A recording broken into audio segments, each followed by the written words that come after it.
Hello everyone. Today we talk about the structure of cell. Let's start the lecture. All cell have following three major function group. सभी cell के पास three major functional region होते हैं. One the cell membrane या plasma membrane and cell wall. Cell membrane को ही हम plasma membrane कहते हैं and cell wall. Second the nucleus and third the cytoplasm. Here we have two cell structure. One cell structure animal cell and second plant cell. Animal cell और plant cell में कुछ differences पाई जाती हैं. तो चलिए देखते हैं. एनिमल सेल का ये जो आउटर वॉल है इसे हम प्लाज्मा मेम्ब्रेन कहते हैं. इस आउटर वॉल के इनर रीजन को हम साइटोप्लाज्म कहते हैं. साइटोप्लाज्म में सेल ऑर्गेनल्स पाए जाते हैं जैसे कि mitochondria, endoplasmic reticulum, Golgi apparatus, lysosome और भी सेल ऑर्गेनल्स होते हैं और इसमें न्यूक्लियस होता है. प्लांट सेल की बात करें, प्लांट सेल में भी प्लाज्मा मेम्ब्रेन होते हैं, बट प्लाज्मा मेम्ब्रेन के बाहर एक और वॉल होती है प्लांट सेल में जिसे हम सेल वॉल कहते हैं. प्लाज्मा मेम्ब्रेन के इनर रीजन में cytoplasm, vacuole, chloroplast, mitochondria, endoplasmic reticulum and nucleus. आपको कुछ डिफरेंसेस स्ट्रक्चर को देखने पे कुछ पता चला? यस. एनिमल सेल के पास सेल वॉल नहीं पाया जाता लेकिन प्लांट सेल के पास सेल वॉल पाया जाता है. क्यों? रीजन क्या हो सकता है? एक्चुअली रीजन ये है कि इन द कंडीशन अगर देखा जाए कि थंडर या स्टॉर्म या रेन, इस तरह के सिचुएशन में जो एनिमल जो होते हैं वो अपने आप को बचाने के लिए, छुपाने के लिए वो अपने शेल्टर में चले जाते हैं, अपने घरों में चले जाते हैं, छुप जाते हैं. बट प्लांट ऐसा नहीं कर पाता. प्लांट एक ही जगह स्थिर रहता है. वो अपने आप को कैसे छुपाए इस सिचुएशन में? तो प्लांट को भी तो प्रोटेक्शन चाहिए. प्लांट भी तो खुद को प्रोटेक्ट करे. कैसे प्लांट खुद को प्रोटेक्ट कर सकता है? तो प्लांट के स्ट्रक्चर में कुछ ऐसे बनावट होते हैं कि जिसकी वजह से प्लांट जो होते हैं अपने आप को सुरक्षित कर पाते हैं, अपने आप को प्रोटेक्ट कर पाते हैं. ठीक है. तो उनके प्रोटेक्शन के लिए वहां पे पाया जाता है उनके सेल स्ट्रक्चर में सेल वॉल होती है. सेल वॉल देखा जाए तो प्लांट सेल के जो डेलिकेट सेल होते हैं वो इतने भी नहीं होते हैं कि प्लांट को प्रोटेक्ट कर पाए. ठीक है. तो इसलिए प्लांट सेल में सेल वॉल पाए जाते हैं कि जो प्लांट को प्रोटेक्ट करते हैं during the thunder storm, raining, बारिश के समय, इस तरह से. लेकिन एनिमल सेल को सेल वॉल की जरूरत नहीं है.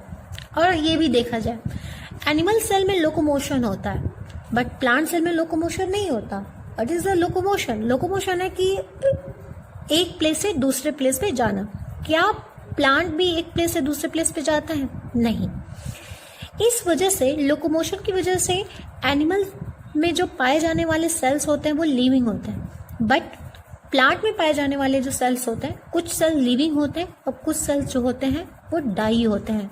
ठीक है. डाई इसलिए डाई होते हैं क्योंकि जब वो प्लांट फंक्शन नहीं कर पाते हैं तो सेल डिवीजन नहीं होता है. सेल डिवीजन जब नहीं होता है तो इसकी वजह से एक बार जब वो डिवाइड हो जाता है तो डिवाइड होके वो स्थिर हो जाते हैं. लेकिन एनिमल सेल में ऐसा नहीं है. एनिमल में जो सेल्स होते हैं वो उनके अंदर सेल डिवीजन होता है. उनके सेल डिवाइड होते रहते हैं और नए सेल बनते रहते हैं. तो इसलिए कहा जाता है कि एनिमल के पास पाए जाने वाले जो सेल्स होते हैं वो लिविंग होते हैं. तो अब आपको क्लियर हो गया होगा कि एनिमल सेल के पास सेल वॉल क्यों नहीं होता है. इसलिए नहीं होता है क्योंकि एनिमल अपने आप को प्रोटेक्ट कर लेते. प्लांट सेल जो होते हैं उनके सेल इस तरह से ऐसे नहीं होते कि जो प्लांट को प्रोटेक्ट कर सके. ठीक है. तो उनके प्रोटेक्शन के लिए उनके स्ट्रक्चर में क्या पाया जाता है? सेल वॉल पाया जाता है. तो अब हम चलते हैं सेल वॉल के बारे में बात करने.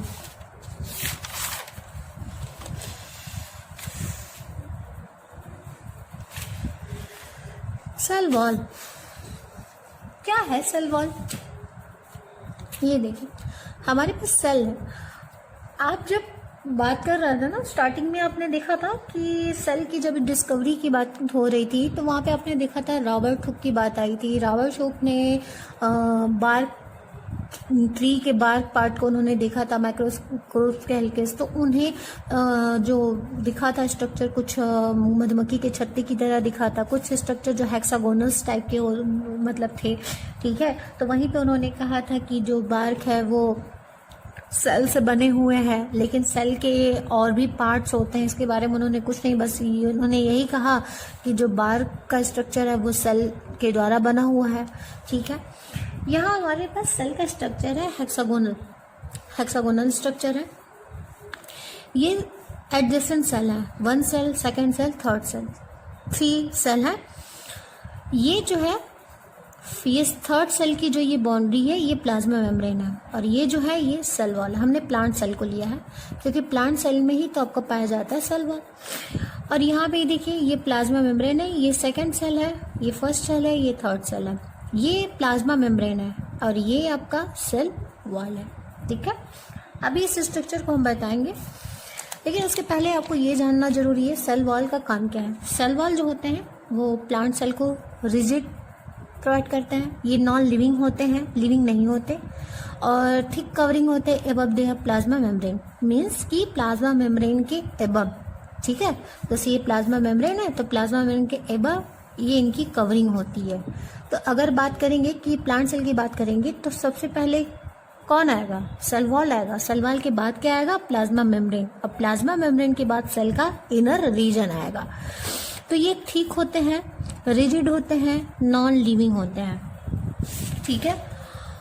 अब बात करते हैं इनकी डिस्कवरी की। डिस्कवरी क्या है, रॉबर्ट हुक सेल वॉल को डिस्कवर किए थे, ठीक है। देखा जाए तो सेल वॉल किस किस में पाया जाता है, प्लांट सेल में पाए जाते हैं, प्रोकैरियोट्स टाइप के सेल्स में पाए जाते हैं, बैक्टीरियल सेल्स में पाए जाते हैं, फंजाई सेल्स में पाए जाते हैं, ब्लू ग्रीन एल्गीज में पाए जाते हैं, ठीक है। तो इन सारे ऑर्गेनिज्म में क्या पाए जाते हैं, सेल वॉल्स पाए जाते हैं। मीन्स कि प्लांट सेल का अगर स्ट्रक्चर देखेंगे तो वहां भी सेल पाया जाएगा। प्रोकैरियोट्स के जो सेल स्ट्रक्चर होते हैं वहां भी सेल वॉल पाया जाता है। जो बैक्टीरियल सेल का स्ट्रक्चर होता है, कुछ बैक्टीरियल सेल के स्ट्रक्चर होते हैं ऐसे कि जहां पे सेल वॉल पाया जाता है। फंगाई की अगर बात करेंगे तो फंगाई के सेल स्ट्रक्चर में भी सेल वॉल पाया जाता है। जो ब्लू ग्रीन एल्गी जो होते हैं उनके भी सेल स्ट्रक्चर में सेल वॉल पाया जाता है। तो ये तो हो गया कि किस किस टाइप के ऑर्गेनिज्म के सेल स्ट्रक्चर में सेल वॉल पाया जाता है। अब हम बात करते हैं कंपोजिशन की। तो देखिए यहाँ पे ऑर्गेनिज्म जो है कि प्रोकैरियोट्स, बैक्टीरियल सेल, फंजाई, तो इनकी जो सेल वॉल होती हैं ये अलग अलग मटेरियल से बनी होती हैं, ठीक है, अलग अलग मटेरियल से बनी होती हैं।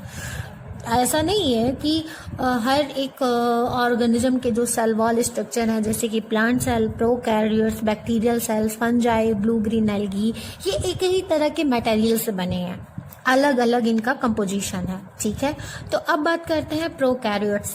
प्रोकैरियोट्स जो ऑर्गेनिजम्स है इनकी सेल वॉल जो बने होते हैं वो पेप्टिडोग्लाइकॉन से बने होते हैं, पेप्टिडोग्लाइकॉन से बने होते हैं। फंजाई की बात करें तो फंजाई की बात करेंगे तो ये काइटिन से, इनकी सेल वॉल जो होती है वो काइटिन मटेरियल से बनी होती है। काइटिन होमोपॉलीसैकेराइड्स है। अब बात करेंगे कि होमोपॉलीसैकेराइड्स क्या है, तो काइटिन जो है वो कार्बोहाइड्रेट्स है, ठीक है। और यहाँ पे होमोपॉलीसैकेराइड्स, पॉलीसैकेराइड्स का मतलब है कि जैसे ये कई सारे ग्लूकोज मॉलिक्यूल से बने होते हैं, ठीक है, इसमें कई सारे ग्लूकोज मॉलिक्यूल के यूनिट होते हैं। अगर हम मोनोसैकेराइड्स करें तो ग्लूकोज जो है वो मोनोसैकेराइड्स है। पॉली का मतलब है कि पॉलीसैकेराइड्स बहुत सारे मोनोसैकेराइड्स मॉलिक्यूल से बने होते हैं। तो काइटिन जो है वो होमोपॉलीसैकेराइड्स है, कह सकते हैं ये कार्बोहाइड्रेट्स का एक कॉम्प्लेक्स फॉर्म है। प्लांट सेल की बात करें तो प्लांट सेल सेलुलोज से बना होता है। सेलुलोज भी कार्बोहाइड्रेट का कॉम्प्लेक्स फॉर्म है। सेलुलोज के साथ साथ और भी ऐसे मटेरियल हैं जिससे प्लांट सेल बने होते हैं। सेलुलोज इसमें मस्ट है, मतलब कि सेलुलोज बहुत इंपॉर्टेंट है। Hemi cellulose, pectic lipids protein. देखिए hemicellulose pectic lipids protein means कि सेलुलोज मटेरियल के अलावा भी और भी ऐसे सब्सटेंसेज हैं या मटेरियल हैं कि जिससे प्लांट सेल मीन्स कि सेल वॉल बने होते हैं। ठीक है, प्लांट सेल के जो सेल वॉल होते हैं वो सेलुलोज के अलावा भी और भी मटेरियल से बने होते हैं, जिसे हम हेमीसेलुलोज कहते हैं, पैक्टिक कहते हैं, लिपिड्स कहते हैं और क्या कहते हैं, प्रोटीन कहते हैं। अब बात करते हैं सेलुलोज की। मोस्ट इम्पॉर्टेंट जो पार्ट है सेलुलोज, ये कहा जाता है कि प्लांट सेल के जो सेल वॉल होते हैं वो किससे बने होते हैं, सेलुलोज से बने होते हैं, क्योंकि सेलुलोज ही आपको बहुत इंपॉर्टेंट है। ठीक है, तो फर्स्ट ऑफ ऑल हमें सेलुलोज के बारे में जानना जरूरी है। अगर देखा जाए हम ये कहते हैं कि सेल वॉल का स्मॉलेस्ट स्ट्रक्चरल यूनिट क्या है, तो सेल वॉल का स्मॉलेस्ट स्ट्रक्चरल यूनिट जो है उसे हम मिसल्स कहते हैं। अब ये मुद्दा उठ जाता है कि मिसल्स कहाँ से आए। देखिए सेलुलोज जो होते हैं ना, कार्बोहाइड्रेट्स का ये कॉम्प्लेक्स फॉर्म है। एक सेलुलोज मॉलिक्यूल एक सेलुलोज मॉलिक्यूल 6000 ग्लूकोज मॉलिक्यूल से बने होते हैं। ग्लूकोज का फार्मूला तो आप जानते हैं, C6H12O6। अब देखिए ये एक ग्लूकोज है, एक ग्लूकोज। ऐसे 6000 ग्लूकोज मॉलिक्यूल जब होंगे तब वो एक सेलुलोज का फॉर्मेशन करते हैं। मीन्स आप कह सकते हैं कि एक सेलुलोज मॉलिक्यूल 6000 ग्लूकोज मॉलिक्यूल से मिलके बने होते हैं। और सेलुलोज मॉलिक्यूल जब आपस में मिलते हैं तो मिसल्स का फॉर्मेशन करते हैं। ठीक है, बात समझ में आ रही है कि ग्लूकोज मॉलिक्यूल जब मिलते हैं तो सेलुलोज का फॉर्मेशन करते हैं, और जब सेलुलोज आपस में मिलते हैं तो मिसल्स का फॉर्मेशन करते हैं। मिसल्स जब आपस में मिलते हैं तो माइक्रोफाइब्रिल्स का फॉर्मेशन करते हैं, और माइक्रोफाइब्रिल्स जब आपस में मिलते हैं तो वो मैक्रोफाइब्रिल्स का फॉर्मेशन करते हैं। और यह मैक्रोफाइब्रिल जो होता है वो अरेंज होते हैं हेमी वर्टिकल कॉलम में, और उसके बाद ये सेल वॉल स्ट्रक्चर बनाते हैं। तो देखिए कितना कॉम्प्लेक्स स्ट्रक्चर है सेल वॉल का। कैसे कैसे, अगेन फिर से देख लीजिए। एक cellulose molecule, one cellulose molecule is made up of 6000 glucose molecule. Okay, and the cellulose molecule mix together to form micelles, and micelles together to form microfibrils. Microfibrils mix together to form the macrofibrils, and macrofibrils is made the cell wall. इसके बाद भी और भी substances हैं जैसे कि cutin, सुवेरिन, lignin. ये भी सेल वॉल में डिपॉजिट होते हैं, क्यूटीन, सुवेरिन, लिग्निन। और इनके डिपॉजिट होने के कारण, या आप ऐसे कहते हैं कि इनके डिपोजिशंस के कारण इसीलिए सेल वॉल जो होते हैं वो नॉन लिविंग होते हैं, मतलब लिविंग नहीं होते। इस टाइप के मटेरियल के डिपॉजिट होने के कारण, लिग्निन, सुबेरिन या क्यूटीन वगैरह के कारण जो सेल वॉल होते हैं वो नॉन लिविंग होते हैं। अब यहाँ पे आपको स्ट्रक्चर थोड़ा समझ में आ जाएगा कि ये कैसे मैक्रोफाइब्रिल्स कैसे हैं। ये देखिए, ये हमने मैक्रोफाइब्रिल, जैसे ये सेल वॉल है तो सेल वॉल है, इसका हमने एक क्रॉस सेक्शन ले लिया, क्रॉस सेक्शन स्ट्रक्चर हमने ले लिया। ये क्रॉस सेक्शन स्ट्रक्चर है जिसमें इस तरह के मैक्रोफाइब्रिल्स, इस तरह से मैक्रोफाइब्रिल जो होते हैं इस तरह से पाए जाते हैं। ठीक है, इस तरह से पाए जाते हैं। हमने कहा ना कि they are arrange hemi vertical column. Hemi vertical column इस तरह से ये अरेंज हो करके सेल वॉल बनाते हैं। तो हमने इनका एक स्मॉल पार्ट ले लिया मैक्रोफाइब्रिल्स का। मैक्रोफाइब्रिल्स पे आप देखेंगे कुछ इस तरह का स्ट्रक्चर आपको दिखाई देगा ऐसे से। ठीक है, ऐसे से। अब इस स्ट्रक्चर को, ये इस स्ट्रक्चर का जब आप ट्रांसवर्स स्ट्रक्चर देखते हैं तो ये आपको दिखाई देंगे मैक्रोफाइब्रिल। ये जो होते हैं ये मैक्रोफाइब्रिल्स हैं, ये जो है ये मैक्रोफाइब्रिल्स हैं। अब इस मैक्रोफाइब्रिल्स को जब आप देखते हैं, इस मैक्रोफाइब्रिल्स को सपोज हम माइक्रोस्कोप के हेल्प से देखेंगे तो कुछ आपको स्ट्रक्चर ऐसा दिखाई देता है। हमने एक ये लिया ना, ये देखिए एक इस तरह का स्ट्रक्चर ऐसा। अब इस पे देखेंगे ये जो है इस तरह से चैन बनाते हुए, ये चैन की तरह आपको जो दिखाई दे रहे हैं ये मिसल्स हैं। ये आपके क्या है, मिसल्स हैं। अब आप एक मिसल्स के स्ट्रक्चर को जब माइक्रोस्कोप के हेल्प से देखते हैं तो आपको दिखाई देता है सेलुलोज मॉलिक्यूल दिखाई देता है, और एक सेलुलोज मॉलिक्यूल में आपको क्या दिखाई देंगे, ग्लूकोज दिखाई देंगे, है ना complex structure. First of all फिर से मैं रिपीट कर दे रही हूँ, ये हमने जो एक छोटा सा स्मॉल पार्ट लिया है सेल वॉल का, माइक्रोफाइब्रिल्स का, इस पे इस तरह का स्ट्रक्चर दिखाई देता है। जब इस स्ट्रक्चर का हम ट्रांसवर्स सेक्शन में देखते हैं तो हमें कुछ इस तरह से दिखाई देता है ऐसे, और ये जो एक स्मॉल ये इस तरह से, इससे जब हम माइक्रोस्कोप से हेल्प से देखते हैं, ये क्या है आपके माइक्रोफाइब्रिल है, ये माइक्रोफाइब्रिल है, ठीक है, ये माइक्रोफाइब्रिल, ये माइक्रोफाइब्रिल, ये भी माइक्रोफाइब्रिल, ये भी माइक्रोफाइब्रिल, ये भी माइक्रोफाइब्रिल, ये भी माइक्रोफाइब्रिल। अब हम एक माइक्रोफाइब्रिल को देखते हैं, उसके स्ट्रक्चर को, तो देखेंगे वो मिसल्स है। ये अब देखिए, ये सेलुलोज मॉलिक्यूल है, ये सेलुलोज मॉलिक्यूल एक दूसरे से चैन के फॉर्म में अरेंज्ड है, चैन बना करके, ये सेलुलोज मॉलिक्यूल, ये भी सेलुलोज, और ये सेलुलोज जो है एक दूसरे से, जैसे कि ये सेलुलोज है तो एक सेलुलोज दूसरे के साथ चैन की तरह जुड़ते चले जाएंगे, इस तरह से चैन की तरह, और जब चैन की तरह जुड़ते चले जाएंगे तो ये मिसल का फॉर्मेशन करते हैं, और जब कई सारे मिसल्स आपस में मिल जाते हैं तो वो फॉर्मेशन किसका करते हैं, माइक्रोफाइब्रिल्स का, और जब माइक्रोफाइब्रिल्स कई सारे मिल जाते हैं तो वो फॉर्मेशन किसका करते हैं, मैक्रोफाइब्रिल्स का। अब एक सेलुलोज, अब इस एक सेलुलोज मॉलिक्यूल जो है वो 6000 बने हुए हैं, किससे, ग्लूकोज मॉलिक्यूल से बने हुए हैं। तो ये होता है सेल वॉल का स्ट्रक्चर। नेक्स्ट अगर हम बात करते हैं,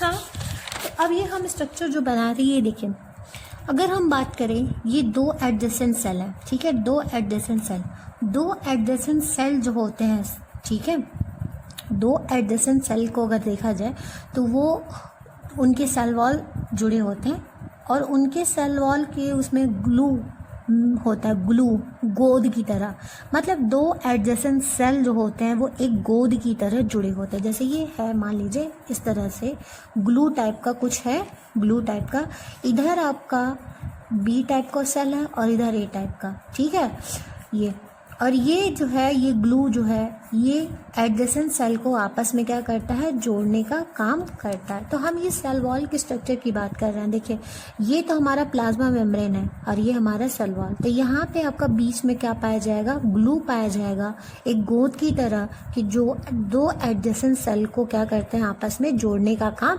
करते हैं। अब ये जो ग्लू है, इसे हम क्या कहते हैं, इस ग्लू को हम मिडिल लैमेला कहते हैं, ठीक है, ये ग्लू को हम क्या कहते हैं, मिडिल लैमेला। अब यहाँ पे देखिए, हमारे दो एडजेसेंट सेल हैं, एक सेल ए टाइप, बी, और ये ए और बी, ये दो एडजेसेंट सेल हैं, और इन दोनों एडजेसेंट सेल को जोड़ने का काम कौन कर रहा है, मिडिल लैमेला कर रहा है, मिडिल लैमेला करता है, ठीक है। तो हम कह सकते हैं कि सेल वॉल, ये सेल वॉल का स्ट्रक्चर है। अभी हम बात करेंगे कि सेल वॉल के स्ट्रक्चर जो है, देखा जाए तो दो सेल एडजेसेंट सेल्स होते हैं, उनको मिडिल लैमेला जोड़ने का काम करता है। अब बात करते हैं कि हम ये क्या लिखे हैं, प्राइमरी सेल, सेकेंडरी सेल। तो देखिए, जब सेल का डिवीजन होता है, ड्यूरिंग सेल डिवीजन, सेल के डिवीजन के समय मिडिल लैमेला के अगल बगल, ये तो मान लीजिए ए सेल है, ए सेल का ये है, और ये क्या है, बी, ठीक है, और इसके बीच में क्या है, मिडिल लैमेला। तो देखा जाता है कि सेल डिवीजन के समय मिडिल लैमेला के पास एक लेयर बन जाती है, ठीक है, एक लेयर बनती है, इस लेयर को हम प्राइमरी सेल कहते हैं।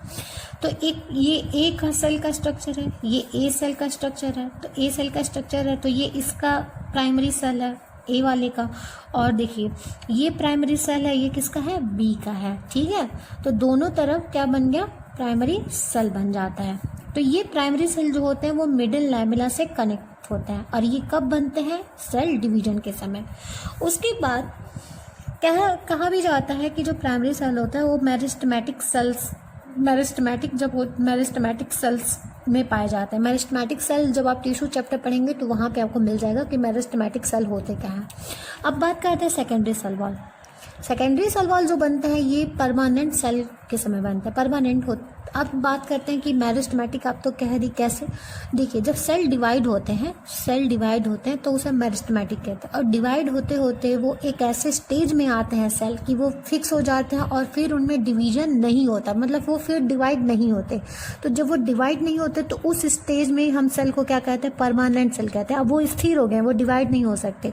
तो जब वो स्थिर हो जाते हैं और उनके अंदर डिवीजन नहीं होता तो उस समय वो सेकेंडरी सेल वॉल का फॉर्मेशन करते हैं। तो कुछ ऐसे मटेरियल होते हैं कि जो प्राइमरी सेल के अराउंड आके डिपॉजिट हो जाते हैं और उनके डिपॉजिशन के कारण सेकेंडरी सेल वॉल बन जाता है। ठीक है, अब बात करते हैं कि सेकेंडरी सेल वॉल में अगर देखा जाए तो इनका कुछ स्ट्रक्चर ऐसा होता है, ऐसा होता है। ठीक है, ऐसा इस तरह से स्ट्रक्चर होता है। ये खाली जगह होता है, तो ये इससे हम पिट्स कहते हैं। पिट्स का मतलब है कि ये एक रास्ता है मटेरियल का आने और जाने का। जैसे ये सेल्स का मटेरियल इसके यहाँ चला गया, फिर यहाँ पे अगर है तो यहाँ से यहाँ चला गया, मीन्स कि मटेरियल का एक्सचेंज होता रहता है पिट्स के थ्रू, जिसे हम प्लाज्मोडेस्माटा भी कहते हैं। ठीक है, तो ये है सेल वॉल का structure. Primary cell wall, middle lamella और सेकेंडरी सेल वॉल। तो आपको पता चल गया, मिडिल लैमेला एक ग्लू की तरह काम करता है, दो एडजेसेंट सेल को आपस में जोड़ने का काम करता है। Primary cell during the cell division, primary cell आपका बनता है, सेल डिवीजन के समय प्राइमरी सेल बनता है जो मिडिल लैमेला से कनेक्टेड होता है। सेकेंडरी सेल वॉल, जब आप परमानेंट सेल्स में आपके क्या पाए जाते हैं, सेकेंडरी सेल वॉल पाए जाते हैं। अब देखिए, हमारे जो मिडिल लैमेला होते हैं वो किससे मटेरियल से बने होते हैं। Middle lamella the connecting layer between two adjoining cell is called middle lamella. हो गया। इट इज कंपोज, देखिए मिडिल लैमेला जो होते हैं वो कैल्शियम पैक्टेट और मैग्नीशियम पैक्टेट से बने होते हैं। मीन्स ये किससे बने होते हैं, किस मटेरियल से बने होते हैं मिडिल लैमेला, तो कैल्शियम पैक्टेट और मैग्नीशियम पैक्टेट से बने होते हैं। It is form just after the cell division. उसके बाद है आपका primary cell wall. It occur just inside the middle lamella. बात हो गई, ये मिडिल लैमेला के जस्ट इनसाइड अकर करता है, अंदर की तरफ अकर करता है। It is made of cellulose और हेमी सेलुलोज। जो प्राइमरी सेल वॉल ही होते हैं जो सेलुलोज और हेमी सेलुलोज से मिलकर बने होते हैं। It is a thin and elastic in nature. ये थिन होते हैं और इलास्टिक होते हैं नेचर में। अगर हम सेकेंडरी सेल वॉल की बात करें, it occur just inside the primary cell wall. और ये कहाँ बनता है, ये प्राइमरी सेल के इनसाइड बनता है, प्राइमरी सेल के अंदर। अगर ये मिडिल लैमेला है तो इसके इनसाइड बनेगा प्राइमरी, और प्राइमरी के इनसाइड क्या बनेगा, secondary. It is a form due to decomposition of some hard substances like lignin, suberin. ठीक है, ये जो बनते हैं किसके डिकम्पोजिशन से बनते हैं, सम हार्ड सब्सटेंसेस जैसे कि लिग्निन, सुबेरिन। यही है ना कि लिग्निन और सुबेरिन जो होते हैं वो एक सीमेंट टाइप के मटेरियल्स होते हैं, सीमेंट, और जहाँ पे डिपॉजिट होते हैं वहाँ पे मटेरियल का आना और जाना बंद कर देते हैं। और जिस एरिया में आपके लिग्निन वगैरह नहीं पाए जाते उसी एरिया को हम पिट्स कहते हैं। मतलब कि जहाँ पे ये नहीं होंगे वहाँ तो मटेरियल उस जगह से तो आता हुआ अंदर और बाहर तो जा सकता है, और जहाँ पे ये डिपॉजिट हो गया तो वहाँ पे मटेरियल का आना बंद हो जाता है। Cutin waxes primary cell. It is a thin and non elastic in nature. अब बात करते हैं एक और वॉल बनता है tertiary. It is inner most layer made up of hemi cellulose and xylem. ये आगे आपका आएगा जब जाइलम वगैरह टिश्यूज में पढ़ेंगे तो वहाँ पे आपको पता चलेगा। कंपोजिशन आपने देख लिया, ठीक है, made of cellulose, hemi cellulose, pectin, lignin, suberin. अब बात करते हैं कि सेल के फंक्शंस के बारे में। It is a main function to provide strength and rigidity of cells. ये सेल को रिजिडिटी और स्ट्रेंथ प्रोवाइड कराता है। It help the aerial part of the plant body withstand gravitational force. यह प्लांट का जो एरियल पार्ट होता है वहाँ पे ये हेल्प करता है ग्रेविटेशनल फोर्स के कारण क्या हो सके, ये खड़ा हो सके, मतलब सीधे खड़ा हो सके ये। It protect the cell from physical pressure.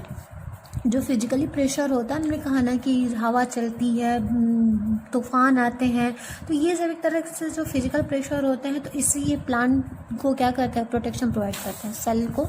It give the different shape of the cell. ये सेल के कई सारे डिफरेंट सेल शेप प्रोवाइड करते हैं। It help in the transport of various substances.